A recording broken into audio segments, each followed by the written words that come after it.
کتونکو ایوب خان شیرپا ویلفیر فاونډیشن ته چې دا کومه زنانه راغلې ده 4 بچي دي. دې وخت کې 3 بچي تاسو وینئ په دې مخامخ کیمره کې، یوه یې لورکۍ ده.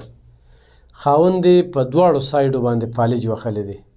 روژه کې راغلې وه چې سم وسو نو روژه کې مو ورکړي دي، خو انتخابي مجبوره ده، په کلو میدان اوسېږي. خپله د کور هغه داستان یې چې کوم بیان که روژه کې چونکې رشي موږ سره دونه خبرې نه وې کړې، نو په دې دغه راغلې وه چې یاره زمونږ ذهن ته کتی شي. نو انشاءالله ډېر زر ده چې زه د دوی کور ته هم لاړ شم او د دوی د کور ویډیو هم تاسو ته وړاندې کړم. خو بیا خو هم یو سړی و چې زه ورسره امداد کوم او په خپل لاس ورسره کوم، نو هغه به راشي زمونږ ځای ته او زه به ډایرکټ د دوی کور ته بوځم او کور کې به هم چې کوم دی نو دوی سره میلاو کړم او دوی ته به په خپل لاس ورکړې. نو زه د عمرزو دي ډېر زیات ضرورتمند دي، ضرور یې مرسته وکړې. څه صورت حال دی؟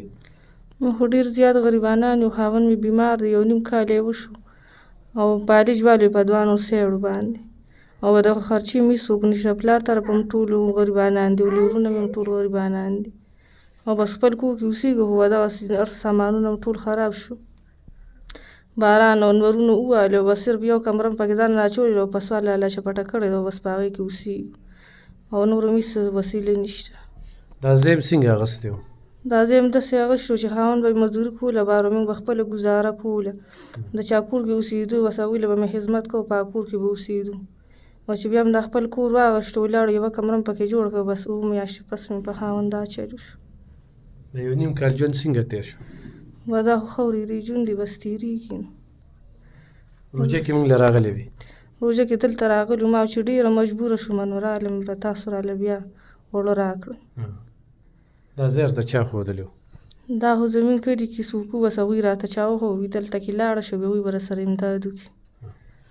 کتونکو دا پریکټیکلي دغه دی، د دې ماشوم دی کپړو ته وګوره. بچي سکول وې؟ کوم سکول ته ځي؟ سرکاري ته. پلار بیمار دی؟ ته څه وې بچي؟ سکول ته ځم. پلار دې بیمار دی؟ ځان سره پیسې وړی چې دي؟ نه. ولې؟ نشته راسره. پیسې ځان سره وړی بچي؟ نه. مور درکوي؟ نه. ولې نه درکوي؟ الله به راکوي. الله به راکوي. نو چې نه وي نو څه به ورکړي؟ دا ځان سره چې کوم دی نو دا وړي، دا ځان سره واخله، صحیح ده؟ او کتونکو ضرور یې مرسته وکړې، زموږ سره اوسئ. دا بله زنانه ده، د کلونو راسې دلته کې راځي او چې څه یې نصیبه وي هغه وړي. بچي یې معذوره دي او مجبوره ده. خو د دې فاونډیشن باره کې، د ایوب خان شیرپا فاونډیشن باره کې دې څه تاثرات دي، څه به وایې دې؟